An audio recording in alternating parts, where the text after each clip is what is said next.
नमस्कार। खास पेशकश में आप सभी का बहुत बहुत स्वागत है। मैं हूं आपके साथ वक्ता दुबे। अडानी मुद्दे पर मोदी सरकार एक बार फिर विपक्षी हमलों में फंस चुकी है और हिंडनबर्ग के बाद जारी एक और विदेशी रिपोर्ट में अडानी ग्रुप पर सवाल उठाए जाने के बाद जहां ग्रुप के शेयर औंधे मुंह गिरे, वहीं पीएम मोदी एक बार फिर राहुल गांधी के प्रचंड प्रहार का निशाना बने हैं। देखिए इस रिपोर्ट को।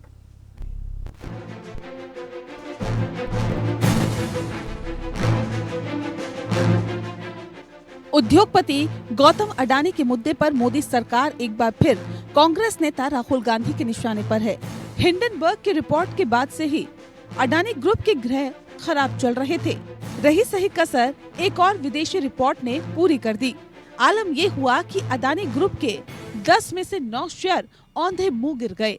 Organised crime and corruption reporting project OCCRP की रिपोर्ट में दावा किया गया था कि अडानी ग्रुप के निवेशकों ने गुपचुप तरीके से खुद अपने शेयर्स को खरीदकर बाजार में लाखों डॉलर का निवेश किया। हालांकि ग्रुप ने इन आरोपों का खंडन किया, लेकिन इस मुद्दे पर कांग्रेस नेता राहुल गांधी को मोदी पर हमले का ब्रह्मास्त्र मिल गया। So that's the Financial Times, and you can see right on top Adani Group, hidden investors and a secret paper trail. Here is another one, The Guardian. Modi linked Adani family secretly invested in own shares, documents suggest. And the third one, a wealthy Indian family with links to Modi invested in own shares. Now, these are not any random newspapers. These are newspapers that affect investment in India. They affect the perception of our country in the rest of the world. Now, there are a few questions that they are asking. These newspapers are asking. First of all, they are stating clearly that over $1 billion of money went from India, was circulated in different places. There are two other people who are involved in this round tripping of money. One is a gentleman called Nasser Ali Shaban Ali, and another is a Chinese gentleman called Chang Chung Ling.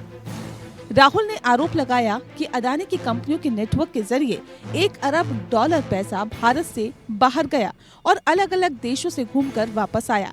इससे अडानी समूह के shares की कीमत बढ़ी। इन पैसों का बंदरगाहों और हवाई अड्डों जैसी भारतीय संपत्तियों को हासिल करने के लिए इस्तेमाल हुआ। विपक्षी गठबंधन इंडिया की बैठक के लिए राहुल मुंबई पहुंचे थे। बैठक से पहले प्रेस कॉन्फ्रेंस के जरिए उन्होंने केंद्र की मोदी सरकार को घेरा। राहुल के हमलों के बीच ये भी जानना जरूरी है कि OCCRP की रिपोर्ट क्या कहती है। रहस्यमयी निवेशकों ने ऑफशोर स्ट्रक्चर के जरिए अडानी के शेयर खरीदे और बेचे। अडानी परिवार के साथ निवेशक नासिर अली शाबाज अहली और चैंग चोंग लिंग के लंबे समय से कारोबारी रिश्ते।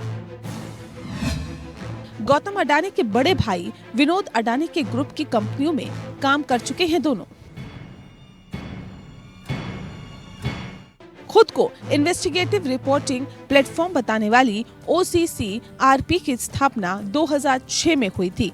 Open society foundation of George Soros इसके फाउंडर है। OCCRP की वेबसाइट के अनुसार वह कंपनियों के बारे में रिसर्च करती है और उसकी रिपोर्ट मीडिया संस्थानों की मदद से सीरीज में पब्लिश करती है। ये यूरोप, अफ्रीका, लैटिन अमेरिका और एशिया में काम करती है।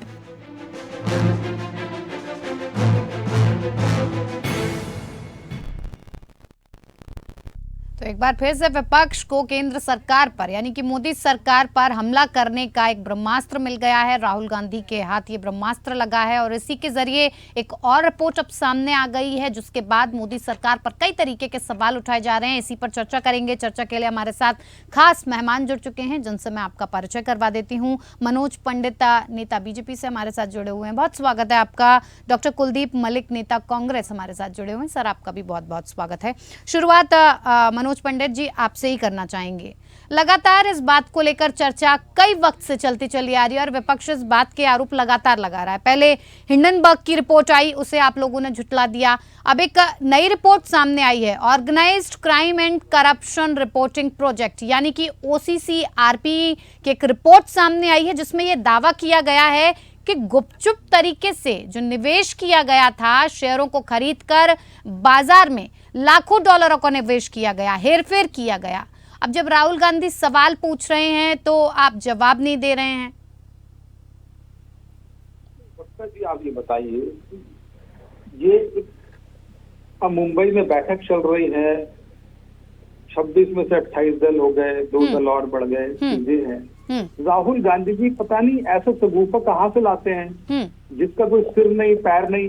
आप अडानी जी का बिजनेस अडानी जी चलाएंगे या भारतीय जनता पार्टी चलाएगी, ये बताइए ना। तो अडानी जी का बिजनेस भारतीय जनता पार्टी नहीं चला रही है, अडानी जी चला रहे हैं। अगर ऐसा कुछ है तो राहुल गांधी जी कोर्ट जाएं और कोर्ट में सारे सबूत पेश करें, दिखाएं कि ये हो रहा है, ताकि कोर्ट एक्शन ले उससे। अगर कोई शिकायत है तो लिखित में शिकायत दें, गृह मंत्रालय को दें, प्राइम मिनिस्टर ऑफिस को दें। मीडिया के सामने क्यों बोलते हैं? मीडिया कोई, आप ही बताइए, मीडिया के थ्रू वो जनता को सिर्फ भरमाने की कोशिश करते हैं और कुछ नहीं करते। नहीं तो वो मांग की बात कर रहे हैं, JPC की मांग बार बार कह रहे हैं कि करानी चाहिए, करानी चाहिए। मांग तो पहले भी कर रहे थे, अभी भी कर रहे हैं। JPC की मांग तो पहले भी कर रहे थे। हाँ, तो वो अभी भी कर रहे हैं, तो क्यों आप मौन हैं? लगातार ये सवाल विपक्ष कर रहा है, मौन हो जाते हैं। जब इस तरह के घोटाले सामने आते हैं तो आप मौन हो जाते हैं, कोई कार्रवाई नहीं करते हैं, आरोप लगाने में आप नंबर 1 होते हैं। नहीं वक्ता जी, आप मुझे बताइए, कार्रवाई करने के लिए क्या सिर्फ मीडिया की रिपोर्ट आधार बनाया जा सकता है क्या? क्या उसके लिए जो तथ्य हैं, जो सबूत हैं, उनको सरकार को नहीं दिया जा सकता कि ये सबूत हैं, कि ये चीजें हैं और इनका आप सॉल्यूशन बताइए? तो सॉल्यूशन निकाले। आप सिर्फ मीडिया की प्रेस कॉन्फ्रेंस बुला के आप बोलो, अखबार को दीवार पे लगा के कि ये अखबार ये कहता है, ये अखबार ये कहता है। अरे भाई, अखबार क्या कहता है ठीक है, आपके पास अगर कोई सबूत का आधार है, शिकायत का आधार है, तो आप सरकार को दीजिए। सरकार नहीं सुनती तो आप कोर्ट में जाइए, सुप्रीम कोर्ट जाइए, कहीं से कुछ डिसीजन लीजिए। पर लेकिन आप प्रेस कॉन्फ्रेंस करके आप सिर्फ इस बात को क्या जनता को भरमाने का काम करेंगे? आप जनता भरमाने में आने वाली नहीं है वक्ता जी। अब जनता बहुत समझदार है, सब जानती है कि हमारा भविष्य कहाँ सुरक्षित है और कहाँ सुरक्षित नहीं है। ठीक है, कुलदीप मलिक जी हमारे साथ जुड़े हुए हैं। कुलदीप जी, आपको भी क्यों ऐसा बार बार लगता है कि अडानी का सपोर्ट किया जा रहा है? मोदी सरकार आंख बंद करके अडानी हो, अंबानी हो, इन ग्रुप्स के साथ मिली हुई है, कोई कार्रवाई नहीं करना चाहती है, इनके साथ मिलकर घोटाले कर रही है, कोई कार्रवाई नहीं हो रही, क्या क्यों ऐसा लगता है आपको? ये जानना चाहेंगे। हाँ देखिए मैडम, मेरे एक दोस्त है कवि दीपक गुप्ता जी, उनकी 4 पंक्तियां मुझे याद आ रही है, उसी से ही मैं अपनी बात की शुरुआत करूंगा। पंक्तियां कुछ इस प्रकार से है। क्या पता यारो कहाँ कब कौन सा मंजर मिले, खोज हरियाली की हो और सामने बंजर मिले, रह रहा था जो अहिंसा का लबादा ओढ़ कर, कल उसी के घर से ही तलवार और खंजर मिले। जिस सरकार को हम ये मानते थे कि भाई ये सरकार भ्रष्टाचार पे अंकुश लगाएगी, ये सरकार वंशवाद पे अंकुश लगाएगी, ये सरकार तुष्टीकरण पे अंकुश लगाएगी, आज उसी सरकार का जो दामन है वो भ्रष्टाचार से लिप्त है, वो वंशवाद से लिप्त है, वो तुष्टीकरण से लिप्त है। यही अभी मनोज पंडित भाई साहब एक बात कह रहे थे कि भाई अडानी ग्रुप को भारतीय जनता पार्टी नहीं चला रही। मैं बिल्कुल इनकी बात से सहमत हूँ, लेकिन साथ ही साथ में इसमें एक बात और ऐड करना चाह रहा कि अडानी ग्रुप तो भारतीय जनता पार्टी नहीं चला रही, लेकिन कहीं ना कहीं अडानी ग्रुप भारतीय जनता पार्टी को चला रहा और भारतीय जनता पार्टी देश को चला रही। तो कहीं ना कहीं आज देश के 142 करोड़ लोग अडानी और भारतीय जनता पार्टी यानी मोदी जी और अडानी जी के क्या रिश्ते हैं, इस पर टकटकी लगाए बैठे हैं। रही कल की प्रेस कॉन्फ्रेंस की जो बात हुई, जो आरोप लगाए, वो आरोप राहुल गांधी जी ने लगाए। वे आरोप की संस्था है जिसका नाम आपने भी बताया, संगठित अपराध और भ्रष्टाचार रिपोर्टिंग प्रोजेक्ट की जो रिपोर्ट आई, और वो रिपोर्ट हिंदुस्तान के टॉप लीडिंग न्यूज़पेपर है, जो अखबार है, उनके अंदर वो रिपोर्ट छपी, और उन्हीं रिपोर्ट के आधार पे आदरणीय राहुल गांधी जी कल मीडिया के अंदर आए और अपनी बात रखी। क्यों भाई, अब ये साहब कह रहे कि मीडिया के अंदर भी ना जा, मीडिया के अंदर बात ना रखे। क्यों भाई, ये कौन सी तथ्यात्मक बात है? और कहीं ना कहीं तो मांग है, विपक्ष की मांग है, पहले से भी विपक्ष अपनी मांग को जो है जो तरीके से जो है रखता आया कि कहीं ना कहीं इस मुद्दे पर संयुक्त संसदीय समिति का गठन होना चाहिए। तो अगर विपक्ष इस मांग को रख रहा, तो भाई इसमें जो है सरकार को जो है क्या आपत्ति है, क्यों नहीं विपक्ष की मांग को मांगती? कुल मिला के मेरे साथी पंडित जी तो कह रहे कि जनता को जो है वाले गुमराह कर रहे। अरे मैं बता दूं भाई, आप तो भारतीय जनता पार्टी के लोग जनता को गुमराह करने में लग रहे। पिछले 2 साल से आप काम कर रहे हैं, लेकिन अब हिंदुस्तान की जनता अच्छे से पीसीआर से कहूंगी कि वो आवाज का किसी तकनीकी के कारण खराब होगी। अब आपको कुलदीप जी की आवाज पहुंच पा रही है? मनोज जी नहीं, कुलदीप जी की आवाज नहीं आ रही है, आपकी आवाज आ रही है। कुलदीप जी आपको आवाज आ रही है मनोज जी की? जी मुझे तो दोनों की आवाज आ रही है मैडम, आपकी भी आवाज आ रही है और पंडित जी की भी आवाज आ रही है। ठीक है मनोज जी, तो आपने सुना कि क्या कुछ कह रहे हैं। कुलदीप जी कह रहे हैं कि आप जनता को भड़काने का काम कर रहे हैं, भरसक प्रयास कर रहे हैं। लगातार इस बात के आरोप लग रहे हैं कि आप भारतीय जनता पार्टी जो है अडानी के साथ जो रिश्ते हैं वो कहीं ना कहीं खोलना नहीं चाहती है। क्या वजह क्या है? आखिर हिंडनबर्ग की रिपोर्ट आई, उसमें भी सेबी ने क्लीन चिट दे दी, और सही तौर पर देखा जाए तो मूल रूप से भारत सरकार का ही वैधानिक निकाय है सेबी, उस पे भी लगातार आरोप लग रहे हैं।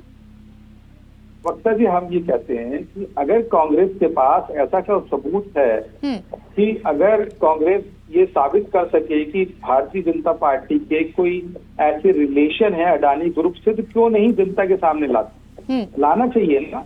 आप बताएं उस चीज के लिए आधार, जो तथ्य हैं पेश करें जनता के सामने, या आप कोर्ट जाएं। अगर मान लो आप सिर्फ प्रेस कॉन्फ्रेंस करते हैं और प्रेस कॉन्फ्रेंस में जनता को सिर्फ भरमाने की कोशिश करते हैं, आप ये देखिए कि जहां पर कांग्रेस शासित राज्य हैं वहां सबसे बड़े प्लांट, सबसे बड़ा इन्वेस्टमेंट अडानी जी का वहीं पर है। तो इससे क्या साबित होता है कि अडानी जी कांग्रेस के आदमी है या बीजेपी के आदमी है? कोई भी व्यापारी किसी का व्यक्ति नहीं होता वक्ता जी। व्यापारी व्यापार करता है, बिजनेस करता है। बिजनेस वाला व्यक्ति किसी का रिश्तेदार नहीं है, चाहे वो कोई बीजेपी हो चाहे कांग्रेस हो। वो अपने व्यापार में देखता है कि जहां जिस चीज का ट्रेड करने से उसको ज्यादा लाभ मिलता है वो उसी चीज का ट्रेड करता है। पर लेकिन मुझे समझ नहीं आता राहुल गांधी जी को अडानी के अलावा कुछ और नजर क्यों नहीं आता। अगर मुंबई में बैठक हो रही है, मुंबई में बैठक चल रही है, वहां पर उस बैठक में वो अपना संयोजक चुनेंगे, चीजें करेंगे, सीटों के बंटवारे पे बात करेंगे, 26 दल की जगह 28 दल करेंगे। आप उस पर बात कीजिए ना, आप चुनाव पे बात कीजिए। ठीक है मनोज जी, कुलदीप जी आपके पास कोई आधार नहीं है। ठीक है, कभी कहते हैं कि 1000 किलोमीटर चाइना घुस गया हिंदुस्तान में, बताइए तथ्य कहाँ पर है? आप कहते हो अडानी के संबंध है मोदी जी से, बताइए तथ्य कहाँ पर है? सबूत दीजिए जनता को, आप जनता की अदालत में जाके सबूत दीजिए। ठीक है, अडानी को लेकर चर्चा हो रही है, विपक्ष लगातार अडानी और मोदी सरकार के क्या कुछ रिश्ते हैं, क्यों कार्रवाई नहीं की जाती है। हर बार अडानी पर किसी भी तरीके की कोई रिपोर्ट सामने आती है तो उसे दरकिनार करके आगे बढ़ जाया जाता है, लेकिन इस बात की रिस्पॉन्सिबिलिटी नहीं ली जाती है कि कहीं ना कहीं कोई भ्रष्टाचार, कोई घोटाला हो रहा है और बिजनेस बढ़ाने के लिए, अपनी कंट्री को आगे करने के लिए कहीं ना कहीं अडानी अंबानी का सहारा जरूर लिया जाता है। इसी पर चर्चा कर रहे हैं लगातार दो खास मेहमान हमारे साथ जुड़े हुए हैं लगातार, कुलदीप जी भी और बीजेपी से मनोज पंडित जी हमारे साथ जुड़े हुए हैं। मनोज पंडित जी, देखिए लगातार अब इस बात को कह रहे हैं कि किसी रिपोर्ट के जरिए ये तय नहीं किया जा सकता है कि क्या सही है क्या गलत है, लेकिन अगर बात रिपोर्ट की करें तो कोई ना कोई कहीं ना कहीं तो तथ्य रहे होंगे। जब इतनी बड़ी रिपोर्ट सामने आई है, OCCCRP की जो रिपोर्ट है, आपको बता दूं कि ये रिपोर्ट क्या कहती है। रहस्यमयी निवेशकों ने ऑफशोर स्ट्रक्चर के जरिए अडानी के शेयर खरीदे हैं, फिर उन्हें बेचा है। उसके बाद अडानी परिवार के साथ जो निवेशक हैं नासिर अली शबान और चेंग चुंग लिंग लंबे समय से कारोबारी रिश्ते हैं और गौतम अडानी के साथ कई ग्रुप की कंपनियों के साथ काम कर चुके हैं। साथ ही साथ इस जो स्थापना इसकी हुई है 2006 में हुई है। बार बार कह रहे हैं कि 1 लाख अरब रुपया जाता है, कई कंपनियों के जरिए बाहर गया फिर वापस आया। ये पैसा किसका था, कहाँ यूज हुआ, कैसे यूज हुआ? अगर ये बातें सामने आती हैं तो क्या आपका ये दायित्व नहीं बनता कि आप जांच करें कि पैसा विदेशों से बाहर आकर यहाँ आ रहा है तो क्यों आ रहा है और किन चीजों में ये इस्तेमाल किया जा रहा है? बिल्कुल मैं आपकी बात से सहमत हूँ। सरकार की जिम्मेदारी बनती है कि अगर इतना बड़ा अमाउंट गया और फिर दोबारा वापस आया तो बिल्कुल इसकी जांच होनी चाहिए। जांच एजेंसी जांच करेंगी और जांच के सामने जो भी चीजें आएगा वो जनता को बताया जाएगा कि सच क्या है, झूठ क्या है। चीजों को आप देखिए, जांच किस चीज के लिए? जांच तो इस बात की भी हो रही है कि जो चाइना से फंड आ रहा है कांग्रेस को, उस पर भी जांच हुई। 2006 में आया, 15 में आया, 16 में आया, 22 में आया। तो जो अब ये पूछा जाए कांग्रेस से कि भाई आपको चाइना से क्यों पार्टी फंड आ रहा है, आपके क्या रिश्ते हैं चाइना से, आप ऐसा क्या हो रहा है? तो जांच तो हर चीज की जांच होनी चाहिए। और जांच कौन करेगा? जांच करेगी जांच एजेंसी। ना आप करोगे ना मैं करूंगा, जांच तो जांच एजेंसी करेगी। पर लेकिन उसके लिए आपने चीजें दी, आपके पास जो सबूत है उनका तथ्य मिले तो सरकारी एजेंसी को दिया जाए और प्रॉपर इसमें जांच कराई जाए।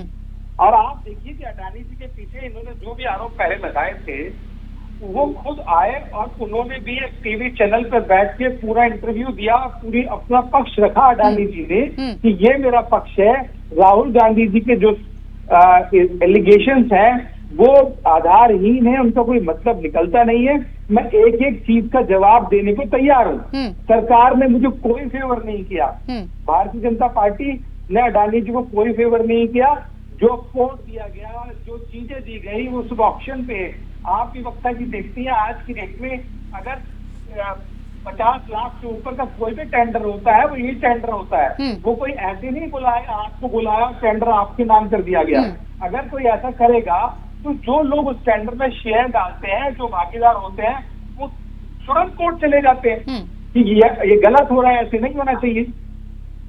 नहीं, राहुल गांधी की तरफ से ये भी आरोप लगाया कि अडानी की कंपनियों के नेटवर्क के जरिए 1 अरब डॉलर बाहर जाता है भारत से, अलग अलग देशों में घूमता है पैसा, फिर वापस आता है। शेयर मार्केट को, जो हिंदुस्तान का शेयर मार्केट है, विदेशी लोग उसे मैनिपुलेट कर रहे हैं। कहीं ना कहीं उससे यहाँ के लोगों को परेशानी हो रही है।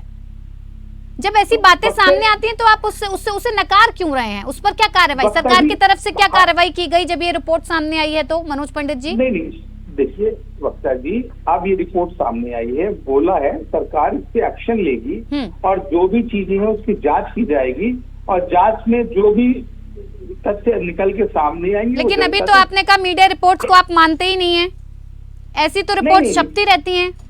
नहीं, मैं ये नहीं मानते। आप रिपोर्ट की सच्चाई कितनी है ये कौन तय करे वक्ता जी? ये जांच एजेंसी तय करेगी ना, मैं तो तय नहीं कर सकता इस बात को, या यहाँ बैठ के आप नहीं तय कर सकती। हम और आप तो ये बता सकते हैं कि अगर कुछ भी गलत है रिपोर्ट में तो रिपोर्ट एक्शन लेगी उस अखबार के खिलाफ भी, अगर रिपोर्ट गलत छपी है तो। और रिपोर्ट सही है तो जो लोग इसमें दोषी पाए जाएंगे उनके खिलाफ एक्शन लेगी। मेरा और आपका काम ये है कि हम लोग, मैं सरकार का पक्ष आपको बताऊं और ताकि जनता को पता चले कि सरकार कहाँ पर खड़ी है और स्टैंड क्या ले रही है। बिल्कुल। कुलदीप जी लगातार बात कर रहे हैं कि ऐसी कोई भी रिपोर्ट सामने अगर आई है तो उस पर जांच करेगी सरकार। जिस जांच की आप मांग कर रहे हैं वो भी जांच होगी, लेकिन लगातार इस बात को उठाना कि बार बार इस तरीके की चीजें होती रहती हैं, आपको क्या क्या तथ्य हैं वो जो मनोज पंडित जी आपसे चाहते हैं उसे भी क्लियर कर दीजिए। क्या सबूत हैं, क्या तथ्य हैं जिनके आधार पर आप इतने बड़े आरोप लगा रहे हैं? देखिए मैडम, कई बार मुझे ऐसा लगता है कि क्या विपक्ष आवाज ना उठाए। अरे लोकतंत्र के अंदर जो विपक्ष होता है, विपक्ष का काम है वो आवाज उठाए। और मैं आपको बताऊं, ये आवाज अभी नहीं उठ रही भाई। इस देश से 40,000 करोड़, कृपा करके ध्यान दीजिएगा मैडम, 40,000 करोड़ रुपए लेकर उद्योगपति भाग गए। तब भी ये बात विपक्ष में उठाई, लेकिन सरकार ने आज उनके खिलाफ क्या किया आप देखो। मैं एक एक करके अगर सबका नाम लूं, विजय माल्या जी 9,000 करोड़ लेकर जो है विदेश में बैठे, भाई सरकार ने क्या जांच कर ली और उनके खिलाफ क्या कर लिया। इसके बाद में आप नीरव मोदी जी की बात करो, 13,600 करोड़ रुपए लेकर जो है विदेश में जो है बैठे, इनकी सरकार ने क्या जांच कर ली और क्या उनके ऊपर एक्शन ले लिया गया। आप ललित मोदी जी की बात करो, आईपीएल के पूर्व चेयरमैन, विदेश में बैठे, सरकार ने क्या कर लिया। आप जतिन मेहता जी की बात करो, सोने के व्यापारी है, 7,000 करोड़ रुपए लेकर सरकार का और बैंकों का लेकर भाग्य, सरकार ने क्या कर लिया। आप आशीष जावनपुत्रा जी की बात करो, ये जो टेक्सटाइल के एक्सपोजर थे 770 करोड़ रुपए लेकर ये विदेश भाग्य, सरकार ने क्या कर लिया। आप संजय भंडारी जी की बात करो, हथियार व्यापारी थे, 150 करोड़ रुपए लेकर विदेश भाग्य।